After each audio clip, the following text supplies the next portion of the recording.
Hello, and welcome to the Let Them Live podcast. I'm Emily Burning, your host, and also the president and co founder of Let Them Live. We bring you interviews with unsung heroes and inspiring individuals who are in the fight to save babies, mothers, and fathers from abortion.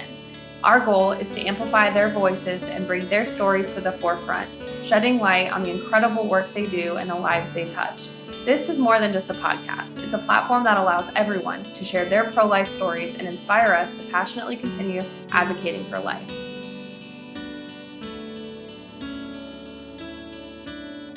Hey everyone, welcome back to another episode of the Let Them Live podcast. I have a bit of a different background today. I'm actually doing this from my bedroom. I just was having a hard time getting out of bed this morning. I know we've all had those days. It is not a sunny day in Florida today. It is pretty overcast. And yeah, I had a little bit of trouble getting out of bed. I'm on my third energy drink for the day, but I'm still so excited to be doing this next podcast episode and so grateful for our next guest who is really stepping out of her comfort zone in sharing her story with me and with all of us. And so I'm really excited. I think that some of my favorite interviews that I'm doing are with women who've had abortions, who can share their story and share their experience, because I believe there's a certain power that comes with being able to vocalize something you've been through.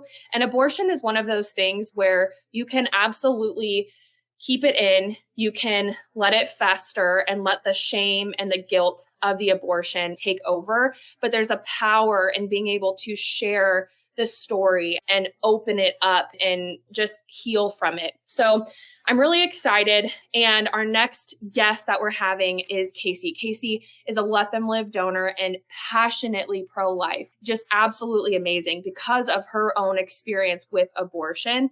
And we're just honored to have her on the show. So I'm going to go ahead and get her on here. And I'm just so grateful. Thank you so much for coming on. And I know it was stepping out of your comfort zone. So thank you for sharing today. Thank you. I'm really glad to be on here because I really think it can make a huge difference. And I think people who have gone through the experience have a great credibility to be able to speak to pro-life and why abortion is really so anti-woman. So that's why I really wanted to come on to talk. Yeah, I'm grateful. And I think you hit the nail on the head there that sharing your story is also going to help so many women. You never know who's going to hear what you have to say and rethink their choice to have an abortion, or who might have already had an abortion and didn't know that there was healing possible. And that is going to provide so much hope. And you just never know the domino effect. So maybe you can start by sharing a little bit of your background and where this all began. What kind of led you to feel like abortion was what you had to do? I was very young when I became pregnant. I was raised in a Midwest home. I had great parents. We were a Christian family, went to church. I went to a Christian grade school. But I was also raised very much to be independent, to get a career, to go get my education.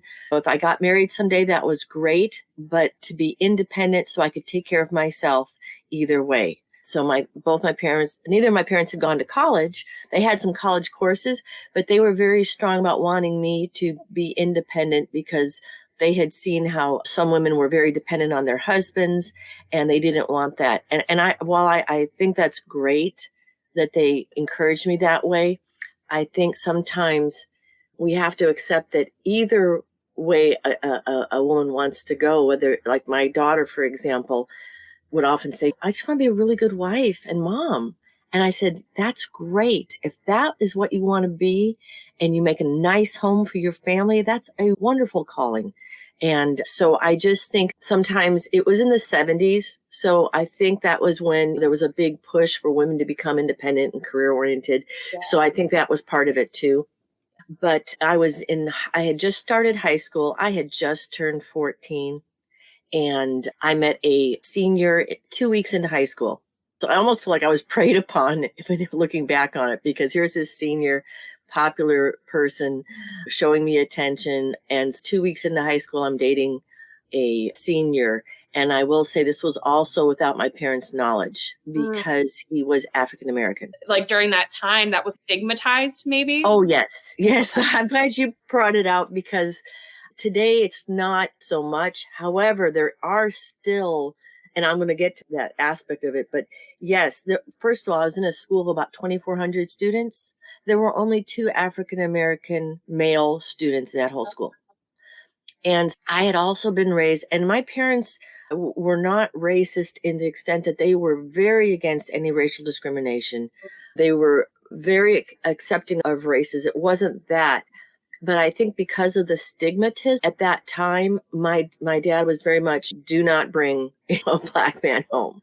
And It's like how people in the pro-life movement, or some people who are pro-life, they're like, I personally wouldn't have an abortion, but I can't tell someone else what to do. It's that where it's okay for someone else, but not for my own daughter or my own home. And I think it was because we have relatives in Europe, and it was just, whoa, and so again, and I think also my father was very, if you do this, I'll disown you. If you do, and I have a very loving father, and if anything, looking back on my family upbringing, I wish my parents would have been more strict. So it's not like I had some onerous, horrible parents. I had wonderful parents. I think he was trying to do the right thing, scare your kid a little bit to make sure that they stay on the straight and narrow type thing. So but I had that in my mind. If you bring home a black man, I'm going to disown you. If you get pregnant, I'm going to disown you. So even if that may not have been the case, in my 14-year-old mind, that was the case. And so that was where I was coming from. So I knew it wasn't an option to tell my parents I was dating this young man. I dated him without their knowledge. And I went so far as to have somebody else come to my home to take pictures with for homecoming dance and Christmas dance. Yes. And then we switched. Like a whole undercover operation. I did. I just was like, this is what I'm going to do. I love this person and I don't see color. I see somebody's heart. And so I fell in love with this young man in my 14-year-old brain. And school starts September. 2 weeks into it, I'm dating this young man. And then by mid-October, I've lost my virginity. It went really fast. Really quick. Yeah. And at that time, I was a very good student. I was getting A's in school. And things were going pretty good. This gentleman would get high on occasion. I was very against that. I would get very upset about it. That was my mindset. I was a student that, first and foremost, I always worked hard in school. He was an athlete, an injured athlete. So because he wasn't participating in his sport, he had a lot of free time. And I think that might have played a role too.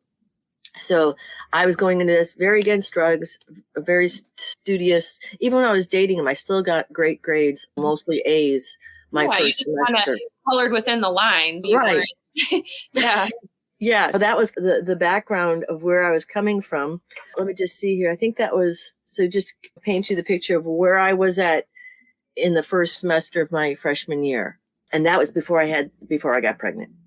Second semester, it was in about February that I got pregnant. Okay. I think that we had a family friend of ours where the girl was 15 and she got pregnant. And I don't know, somehow I remember being like, wow. And I knew that wasn't necessarily a good thing, but I also was like, wow. And somehow I know I was being less careful. I don't know why that was. Like I was like almost pushing the envelope to see how far I could go with maybe out not getting pregnant. I don't know. I don't remember exactly why that was, but I do know that I got pregnant. Right. And then I found out I confirmed it. I was a very take control type person. If I've got a problem, I take care of it. Obviously, I was very elaborate in making sure I didn't get caught as far as what I did with the dances and stuff. I was like, oh my gosh. So I right away went to the hospital, verified that I really was in fact pregnant. And then I don't remember ever even considering that I had a choice. Like I did not feel that it was safe to go to my parents. So they don't know to this day. And I didn't feel that safety. When I look back at it and I think I'm a 14-year-old going to a hospital to get this test, and now I'm making this decision by myself about going to get an abortion, a very serious medical procedure. When you look at a 14-year-old now, you'd be like horrified to think that's what they're doing on their own. Yeah. Anyway, I had a friend. I don't remember what her response was. I don't remember somebody trying to talk me out of it. Yeah. During that time too, it's like you had the sexual revolution. You had talked about women being independent. Abortion was this kind of like newer thing that was being pushed. I can't imagine people really saying, "Hey, you shouldn't do that," because it seems like that was the thing to do, maybe. It was a perfect solution, Yeah. so-called perfect solution. Oh, this is so early. And I wasn't one who sat around and wondered. I was getting morning sickness, trying to hide that from my mom, eating a peanut butter and jelly sandwich, getting ready for high school, and going to class and being sick and realizing, oh, I need to get this. And so, yeah, it was a different mindset at that time. And I'm not so sure it was, when you think about it, in a way, it wasn't really different than today, except that we have a lot more knowledge. Yeah.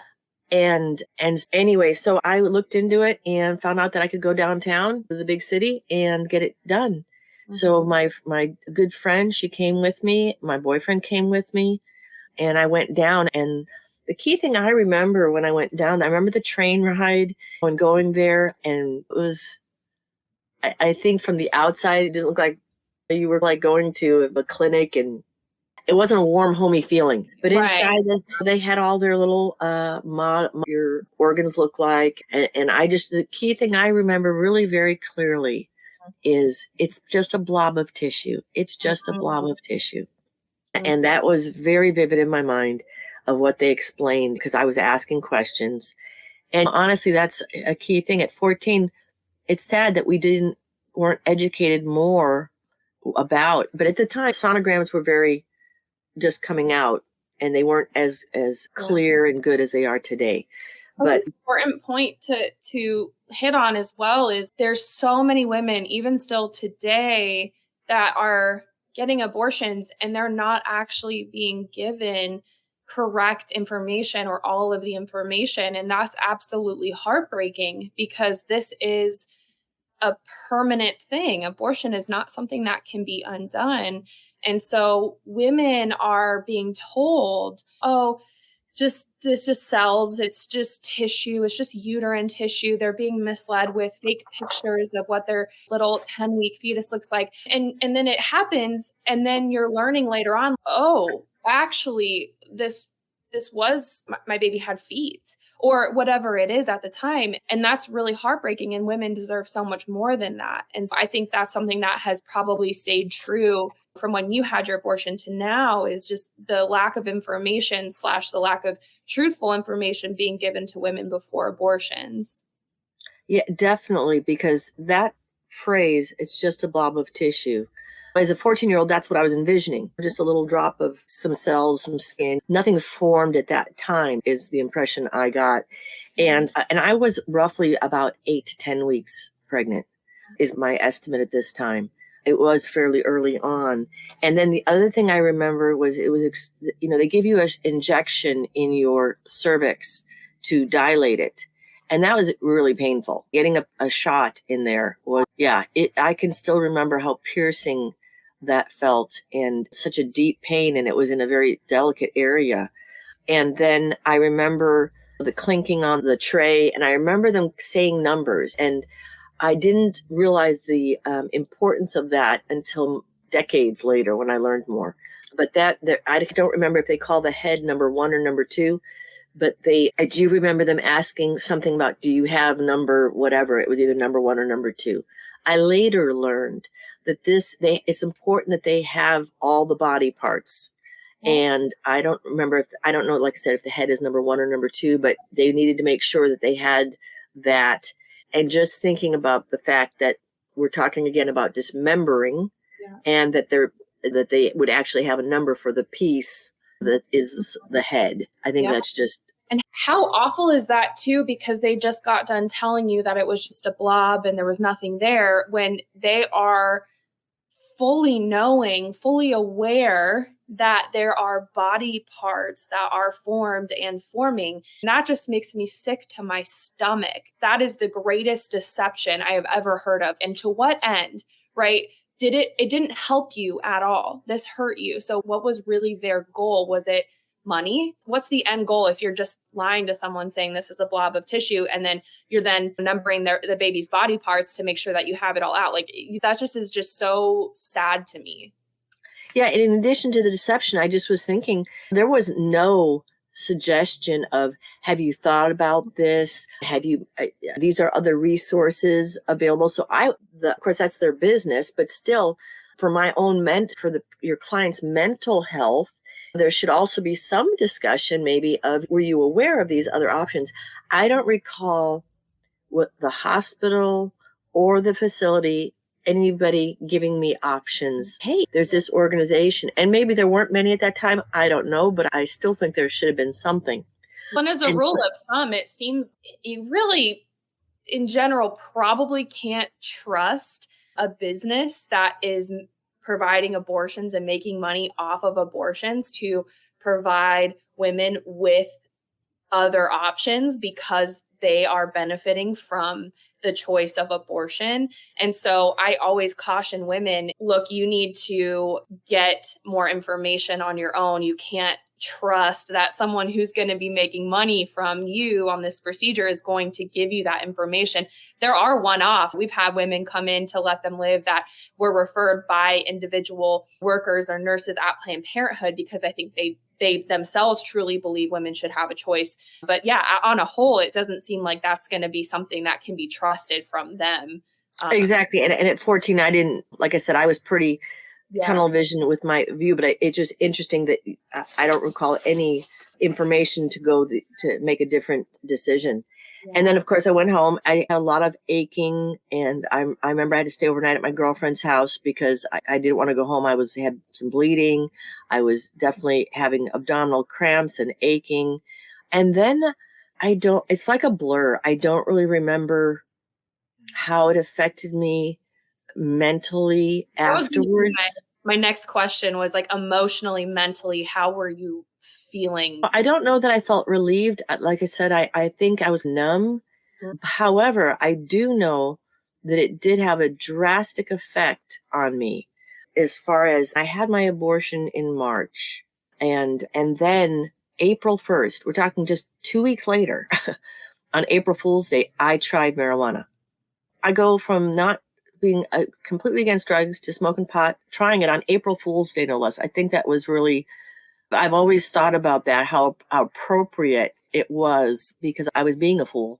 Mhm. And here, April Fool's Day is the day I try pot.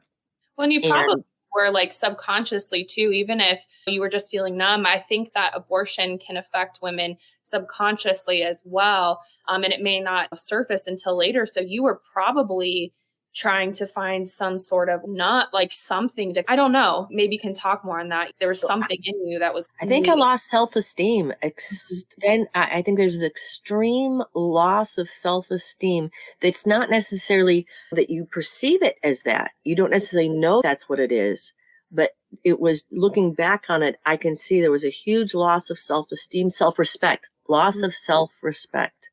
That's the real key thing. And so now, okay, I've lost self-respect. I'll pollute my body. I'll do some of these things. So my standards dropped significantly. My grades dropped significantly. I went from almost straight A's to, I don't even know if I got an A that semester, maybe a B, a few C's, and even a D. A Wow. D in a subject that was one of my best subject, art. How do you get a D in art when you're good at art and you're a Yeah. good drawer? And we're talking Really high school. think something going on Yeah. way Yeah. deeper. Yeah. Yeah, that was what got my mom's attention, was what's going on. But and Right. then later it was, I got found out about my boyfriend, and we had that up and hill thing Yeah. for 2 years. But that's as far as that got. And My other question too, your boyfriend at the time, what was his reaction to all of this? Did the abortion eventually split you guys apart? Do you feel like what was your relationship like with him after the abortion? What did he think about the abortion? it's interesting because I remember it being pretty much, I'll get the money for you to have an abortion. I spoke with him decades later, and he somehow recalls that he didn't want me to have an abortion, but I don't necessarily believe that. Mm. I don't know if he I just, because I don't recall it. And so I can't really speak to that because I just remember him saying he'd get the money. Yeah. And he And went with you too, right? and he did get some of the money from his mom. And I found out afterwards, there were a couple of instances where I found out he cheated on me. And I eventually broke up with him. Mhm. He wanted to stay in the relationship, but I was done. And I know that it made me harder. It made me, I'd lost my innocence. There was a definite changing of I was, like I said, I was much harder, much colder in some respects. You become And more calloused in a way. It's like if you quickly, go through something, you're gonna be scarred. You're not coming out the same way that you went in. and because it involves your body like that, I had become promiscuous. I didn't realize later that's one of the symptoms that's frequent. The drugs, the promiscuity, anger. I just thought I had an anger issue that I was trying to handle. And I actually tried to reconnect with a boyfriend from junior high. And I will never forget his comment to me was, "You're not the innocent girl I used to know." And that was definitely not a compliment. And I realized it was something that was gone and I couldn't necessarily get that back. Yeah, that's a And heartbreaking feeling too when you come to that realization that something is gone and you were just trying to like, and unfortunately, I feel like what you went through is something that so many women and girls who've had abortions go through as well. They're trying to, it's not this like positive, happy experience that so many people try to make it out to be. Elizabeth Warren said something one time. I think she said something like having an abortion is like getting your tonsils out. And last time I wow. checked, you get your tonsils out and you don't go into a depression. You don't start using drugs. Your grades don't start dropping. You don't start to become someone that you don't even know. And sadly, so many women get into drugs and start to really just have losing that self-respect after an abortion. And that must have been hard for you when your junior high boyfriend kind of pointed that out to you. That was probably just like a really sad realization.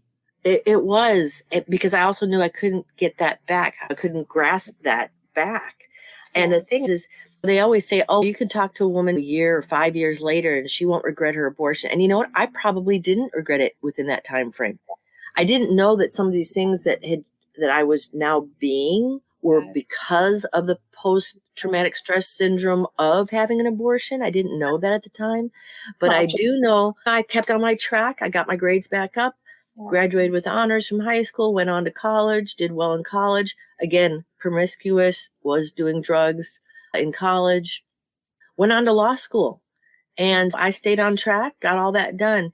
In college, I even wrote a paper about men's rights when it comes to abortion, that they don't have a say. And I actually had the position of if they don't have a say, then if a woman gets pregnant and he doesn't want it, then she's got to figure out how she should have to pay for it. And that was, it blows my mind today that I actually had that mindset then. But part of you when you were writing that was coming from that position you had was like justifying, maybe even subconsciously just trying to be okay with your decision in a way? Because I know I a lot think of it could have been. I think it, like I said, it was part of that hardened aspect because now I have so many times tried to help a couple when the woman wants an abortion and the man is, please don't. And I'm trying and praying, please don't do it. And so I've completely turned around. And I think it's because I realize the truth behind it now. At some point in my 20s, what really hit me was I think I was in my late 20s at this point. I can remember I was doing dishes at the sink and the TV was on in the background. And this was when I don't know if you're familiar with these, but they had commercials about smoking and the effect on the fetus, the baby in there. And I want to say that fetus was about like anywhere from 6 to 12 weeks. It was very young. About when you had. Yes, exactly. And I remember my head whipped around, and I'm not a TV person. That's why I can have something on in the background. I don't need to watch it. But when I heard that commercial, I quick flipped around and I saw, and that was my first realization that it was not a blob of tissue. What I had was a little baby in its earliest stages of development that, like you said, it had a head, had hands, had feet, had a heart beating. Yeah. And They certainly knew this, like you said, because they were calling out these numbers, which I later learned were about the body parts, to make sure that they haven't left anything inside you. This is interesting too, because to tie in something you said earlier, there's so many people that I've seen, and people quote studies all the time saying women were asked 5 years after they had their abortion, and they didn't regret their abortion. But when you talk about this, I feel like studies like that are flawed, because A, sometimes it's going to take longer than that time frame to process that, and B, I feel like that processing can maybe only begin when the truth is revealed. And so many women are having abortion under false pretenses, essentially being lied to. And then they're not actually learning the truth. They're being told by abortion advocates that, oh, it's nothing. What if I got my tonsils removed? I wouldn't feel regret about it. If someone had asked me and interviewed me and asked me to be part of a study and said, do you regret getting your tonsils out? I'd say no. So if women are being given the same information that, oh, it's nothing, it's just a clump of cells, it's not a human, of course they're not going to feel regret if they don't actually know what happened. But it sounds like when you saw that commercial and it hit you, maybe at that point, if someone had asked you, do you regret it? Or even just a little bit after, your response would have been probably completely different than what it would have been years prior to that. That's interesting. Exactly. And it also, this family friend went on to have her baby. Yeah. And I got to see that life went on. And now she had this beautiful child that was going to grow up. And that was also the stigmatism of, I think part of my decision was this baby I was going to have was going to be a mixed race. And even today, people who are of a mixed race talk about how they're not really fully accepted by either race. And I know that had been like a kind of a conversation we'd had at dinner when I was growing up, that this is sad because when people have children that are mixed race, it was definitely, they were not accepted at that time, or like a spectacle. Whereas even now, I still hear people say, yeah, they tease me because my skin's so light, I'm not really black. And then if you're white, they're not really white. So either way, it's still happening 50 years later. We're still dealing with this. Isn't that crazy? How we put so much emphasis like that and on our society. It's just interesting. I've always just thought people should accept people. You're no longer this race. You're no longer that race. We're all people. We are. Yes. And I wrote a poem about that. We all bleed red. Wow. And we're white chocolate, dark chocolate, milk chocolate. And guess what? We're all the same on the inside. And so that really hit me. I did become pregnant. And this was the thing that really was something. I remember I was living with somebody at the time, and I became pregnant, and I knew I was 29. I was going to have that baby. And I remember the father even making a comment about it that made me like, no, I'm going to have this baby. And then I told my parents, and I remember my dad's response was, I hope you didn't even think about having an abortion. And when I see your eyebrows going up. When I heard that, I thought to myself, what would he have said then? Maybe he would have said that then. And I didn't give him that chance. Yeah. And as a 14-year-old, and we've seen this with moms that let them live, I can understand your thinking, because there's girls that come to us, younger girls, and they're like, my parents are going to kill me. And that's what you believe, because when you're 14, you think of that with your parents. You think, oh my gosh, like I'm literally going to be kicked out of this house. And to give credit to you, a 14-year-old, I probably would have thought the exact same way. I probably would have thought this just needs to be a secret. This needs to be, but what a heartbreaking thing to hear years and years later. Yeah. And it was like, which again made me be like, oh my gosh. Yeah. And I want to say too, even if I didn't feel the immediate regret in the first 5 to maybe 8 years, even 10 years, it didn't change the fact that I would always think, oh, the baby would be about a year now. Now it'd be 2 years. I mean, every year and throughout the year, you would be thinking this. I still think about it today and do the math. But so how old would your child be today? 44. That's a whole lifetime right there. And I had my baby at 29, and I'm trying to think of what was the other thing. And I continued to have these problems with anger issues. And I took every course you could think of to try to help them and try all self. And I'm not like violent or something like that. It's just that I can get irritated and struggle with just that inner irritation quicker than Sure. I would like Like to be, shorter fuse in a way.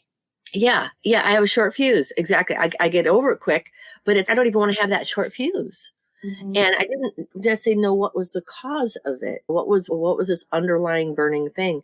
So at one point I run into, I'm in the bathroom, and I will say that at some point it was probably around that age, or 29 or so, that when I would see a child of a mixed race, I would get emotional. I would get teary eyed. I would feel that sense of having to try to really control myself to not break out and really cry, but I would get the tears. And it Mhm. was getting progressively worse and deeper. I had another child as well, and I would see this, and I would think to myself, this could be your child, or I would see them as particularly of a mixed race, because I was made to feel that this person was going to not be attractive and be not look good, and not that would be the reason, but I didn't want to just had this feeling like this child wasn't going to be personally feel that children of a mixed race are incredibly attractive and beautiful, and as much if not more so than any other children. They're all beautiful. I think there was just this stigmatism and this concept, and you didn't see a lot of them, and so it was just this distorted view and mindset that, oh, somehow this child was not going to be as beautiful as other children. Of course it was going to be. Yeah. And again, those lies really hit me hard. And And at what point were you able to get through? At what point did you find like a post-abortive? Because I know you had found a post-abortive program. Were you able to really work through some of that or heal? one thing that happened just before that was I met somebody who was in my apartment building. They lived on the second floor, and we got to be friends. And he told me he was going to meet his 18-year-old daughter. And at the time, in our discussion, we figured out that he and his girlfriend were pregnant at the same time I was pregnant, when I was on the other side of the country. Wow. Okay. And it dawned on me, okay, we were two teenagers at the same age, with the same situation. Mhm. They chose to have the baby and even try to live together and be a couple and raise the child. They eventually decided that wasn't working. They gave the child up for adoption. I chose the path I did. And so now here he is going to meet his daughter that's 18, and I can only imagine what great relationship they've had since then, probably. It wasn't until another 10 years from then, or at least about 7 or 8 more years, before I bumped into a pamphlet at church about abortion recovery. And I looked at the symptoms, and I realized that was the story of my life. Yeah. The drugs, the promiscuity, the anger, Yeah. etc. It was a list of about 10 or 12 things. And I looked down that list. I went, oh my gosh, this is the story of my life. Did And you I feel will, relief at that point in a way to finally have a realization of that's why, or was it more like heartbreak? Oh my gosh, this a is little bit of both. It a little was a bit little bit of both, because now I was like, oh, definitely going to take this recovery class. right, right. Because when I saw that, I was like, oh, I definitely want to take this recovery class. And I did. And something very interesting about those symptoms is I was reading a book by a woman who was a survivor of an abortion. Like, she was the attempted aborted child. Oh yeah. And when she found out at age 14 that this was what had happened, that her mother had actually tried to abort her, she went and had the same life-changing symptoms. She went and all of a sudden started drinking. She all of a sudden started becoming promiscuous. I just want to point that out so I didn't forget, because I thought that was very interesting, that But finding out that you were also a possible child that was supposed to be aborted had the same post-traumatic type symptoms. yeah. But moving on from that, I did attend a excellent abortion recovery group called Surrendering the Secret. It was by Pat Layton, and I went through the program, and the steps they take you through are really designed to go through that healing process you never did. And that was incredibly helpful. By the end of that, I think it's about an 8-week program. By the time I was done and had worked through this with other women who we were all working together, I could go out and see a child of a mixed race and not have that reaction anymore. That was the sign to me of the real forgiveness and healing. Not only forgiveness, accepting forgiveness from God, but forgiving myself. We're called to forgive, but that includes ourself. Yes. And talking to that 14-year-old and saying, I forgive you. Wow. It makes me emotional just bringing that up. No, I think that's so indicative of God just like healing, like the worst things possible he can turn into just beauty. And it never takes away what has happened, but the fact that you were able to forgive yourself and accept forgiveness is huge. And so many women don't do that years and years later. And that's part of the healing that you need to do. Yeah. And because of this, I was able to use this experience. I did share it with my children so that I could be a safe place for them if anything happened. I also was able to tell them, from having been there, why your virginity is so important, to protect that. You can't, that innocence you can't get back, but also there's a real purpose for keep maintaining your virginity until you're in the right relationship to be married. That's the gift you have, the bond that you have with your spouse. And something that I think people should know about is there's a movie, the doctor that helped push to get abortion legalized. Yeah. I think his name was Bernstein or something like that. He also analyzed sonogram machines. In the beginning, they were not so great. He did and now they're awesome. You can get 3D videos of it. He pointed out shortly after he'd pushed this, he was doing an abortion and saw how the baby inside, and I'm going to say baby because this fetus, that's just the name for a stage of development. Mm-hmm. You're a baby, you're a human being. You don't change, you don't become a human being. You were a human being. It's just, these are stages of development, just like you're a toddler, you're a preteen, you're a teenager, etc. It's no different in the womb. You don't just all of a sudden pop out and become a human. I am who I am right now, and I'm the same person I was the second I was conceived. How That's right, because you had all the DNA right there. You were finished. Crazy. Exactly. Now we just have to let it grow. So he did a movie because he saw how when he took his I think they call it a curette or whatever. Dr. Bernard Nathanson. Yep. Yes. Yep. That's why you got the Bernard. Yep. He said the baby, you could see, and I watched the film. It dodges, it's moving, it's doing self-protection here, trying to avoid this thing. It realizes it's not a good thing and it's trying to dodge it. So that shows mental acuity there, that it knows to move and to try to move away from this thing that's apparently trying to hurt it. And so he tried to then bring this forward to say, hey, this is what we know now about this. And of course, nobody wants to hear that. And I think sonograms are incredibly important for people to see, just like it impacted me when I saw that commercial. Yeah. I think that is one of the very important things. And then the other thing was that movie October Baby, where this girl's a survivor.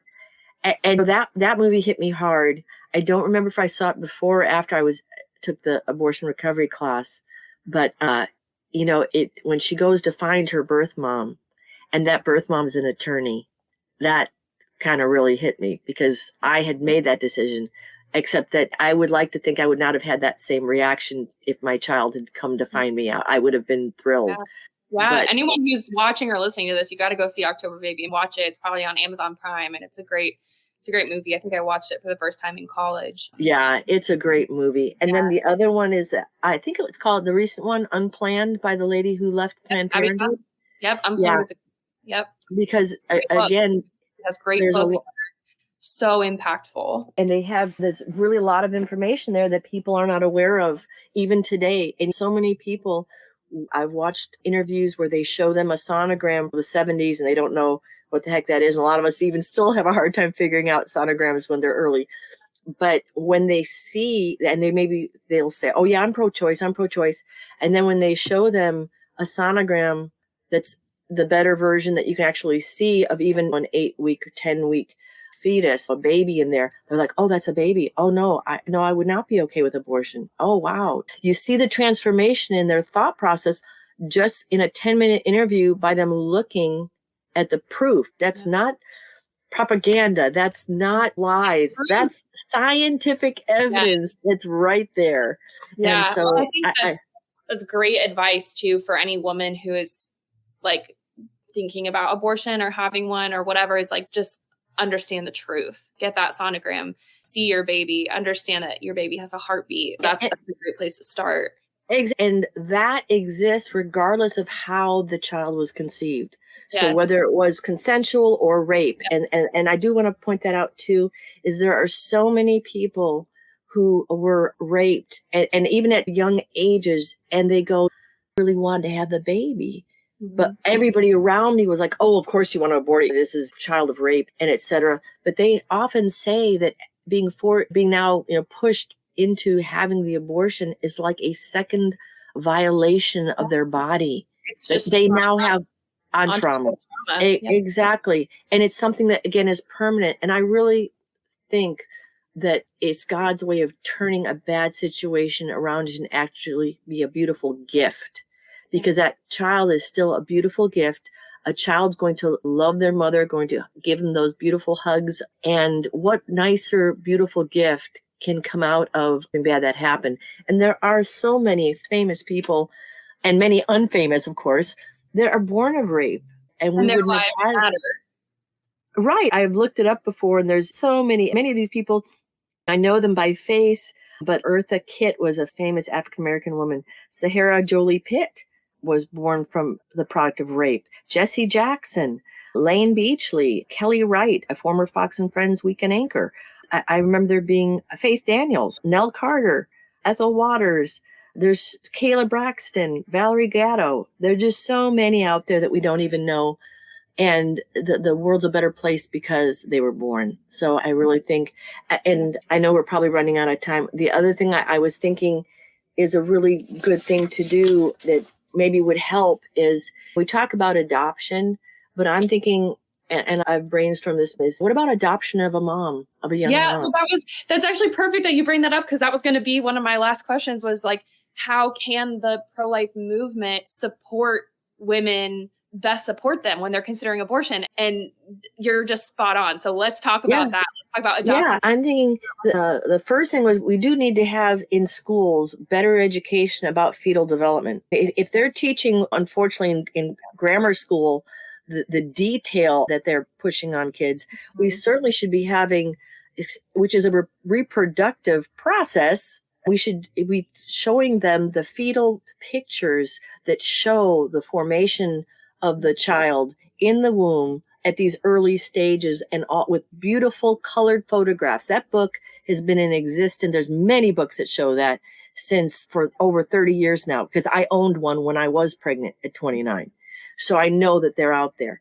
And the other side is when there is educating students that there are these organizations available, and that there should be this organization that helps where people, they may not be able to adopt a child, but they can adopt a mom. And it doesn't have to be one family. It's what if a few families participate in adopting a mom so that you can help with her taking care of the baby, giving her a break to go see a movie and maybe be a teenager if it's a young mom like that, whatever it is, get to go shopping or something without it. So babysitting, financially, helping her just financially have a place, have what she needs to take care of the baby and herself. We need to surround these moms with so much love. We need to show them that just because of their circumstance, maybe they aren't in a good family, maybe they don't have anyone around them, maybe the father of the baby is violent or abusive, maybe they don't have the money, whatever the case is, there are people that are going to surround her, love her, give her everything she needs, and uplift her. And that's literally what we do at Let Them Live. And we even have a program called Adopt a Mom, where church Oh, how community, funny. Yeah, and I don't think we talked about this, but No, we didn't. I wrote down on my notes, I said, adopt yep, a mom in it's quotation marks. That's perfect. what we need. Churches, individuals, groups, communities can literally rally around a mom and give her the support she needs, like during and after her pregnancy. And it is such a beautiful thing because so many people in the pro-life movement have reached out to me and say, when we run a fundraiser for a mom, saying, oh, we'll adopt the baby. But the reality is, out of all of the moms that we've supported, we've had thousands of moms come to us. We've helped over 800 women financially who've been considering abortion. Only one has chosen adoption, and that was years ago. And many women, and it's hard for people to understand, but many women would rather have an abortion than get emotionally attached, carry that pregnancy, carry that baby, and then give it up for adoption. And so what we have to realize is if women are not wanting to do adoption, which is not, it's not super, super common, we as a pro-life community have to say, okay, how can we support her? And like you said, adopting her is the best way to do it. So I love that you Yeah. brought that up. Yeah. I really think that if people knew that they have a cheerleading squad there saying, because I know the joy that could have been. And I see that both with that neighbor and with the lady that was the friend of our family, that she went on to have more kids, but she had all her children. And how beautiful, because it's huge. Like you said, it's sad that so many women are like, I don't want to go through the pain of having to part from my child, so I'd rather kill them. They don't see it that way, Yep. but that's really what's happening. And to give them that freedom to know, hey, we're going to encourage you because we know you're going to be a great mom, and you can still go to school and you Yeah. can still accomplish the goals you want Your to do. dreams. Yeah. Yeah, Yeah. it doesn't have to be a choice. You don't have to choose between this or that. You can have both, because there That's are. why we help women so that they don't have to choose between paying their bills or their unborn baby's life. It doesn't have to be like that. So It does not, and that's the lie that unfortunately they're told. And we just need to make sure that people are more aware of these resources and the beauty, the fact that, for example, the gentleman, the surgeon who did a procedure while an important surgery on a baby, and they reached out and held the doctor's finger. I don't know if you remember that photo yep. that You. became, but that just shows you babies can learn songs, the voices of their parents and others while they're in the womb. They're thinking individuals, and it's a beautiful thing. So between education and support, I think we can make a difference. I think we can too. I know we can. We already I are. know we can. I know it. We're doing it. And I just want to thank you for being so open and sharing. I am just so grateful. And I think there's so many people that just had to hear and are just going to be so grateful to hear what you had to say. And I'm just so grateful that you have been a donor to Let Them Live. And you're not just saying that you believe these things, but you're showing it as well. And you're helping us to support so many moms. And so I just want to thank you again for being on and sharing. And I think this might be one of the best podcast interviews I've done to date. I think it was just absolutely amazing. And to hear your story is just incredible. And it renews my conviction today to just keep fighting for these moms and their babies. So thank you again for being on and sharing. I'm really glad I was able to do that. That it crossed my mind, and I went, rather than just donating, what could be really powerful, and it really would be nice if more women, because I'm sure I know I'm not alone. I know I'm not alone because there was women in that class, and then I helped lead the next class. So I want to encourage women who have had an abortion to please take one of these courses. Surrendering the Secret was the one I took. I know there's others. It was a great, life-changing, pivotal time in my life that allowed me to really be the best that I can be after taking that class. Absolutely. And I know that we could help people realize that there really are much life altering consequences. It's a permanent thing, like you said at the very beginning. This is a permanent thing, and it can have a much better outcome. 100%. Yeah, you're spot on. And if you are someone who's had an abortion, just know that there are resources available to you for post-abortive care and support and healing. And for anyone listening, if you haven't heard of Let Them Live, please go ahead and support us. We have so many moms who are coming to us. We're really trying to help them understand that they can have the support they need and have their baby. So many women feel pressured by their circumstances to have an abortion, specifically financially. And we are 100% donor funded, and all of the money that we raise is so that we can support women financially, pay their bills, and make sure that financial burden isn't there so that they can feel confident in making the choice they want to make, which is the choice of life. If you are interested in learning more, you can always donate. We are always needing more donors and more money. You can also volunteer. We have internships. There's lots of ways to get involved. The point is, if you're pro-life, it's not enough to just say that. You have to do something about it. So you can start by going to letthemlive.org. We're also on social media everywhere: Instagram, YouTube, Facebook, Twitter, TikTok, all of the good stuff. You guys can find us. Thank you again so much for being on, Casey. And I hope you guys all have a great rest of your day. Thank you. Take care. Thank you so much for joining us on today's episode of the Let Them Live podcast. I would like to give a special shout out to Patrick at Moon Shadow Studios, who does an amazing job of editing our podcast. If you're ever in the need for a podcast editor, he is definitely the one to go to. Let Them Live is a Christian nonprofit dedicated to supporting women who are considering abortion primarily due to financial burden. 73% of women have abortions because of financial struggles, and we're here to help bridge that gap. Our goal is to provide the emotional and financial support these women need to feel empowered to choose life. If our cause resonates with you and you're interested in learning more, getting involved, or making a donation, please visit our website at www.letthemlive.org. One amazing way to contribute is by joining our Heartbeat Club, where you can become a monthly donor, and your ongoing support will ensure that we can continue helping women every single month. You can also follow us on social media to stay up to date with all the amazing stories and ways that you can be part of our mission. You can also find me on Instagram at Emily Burning. Thank you again for listening, and please join us for more upcoming inspiring stories and conversations.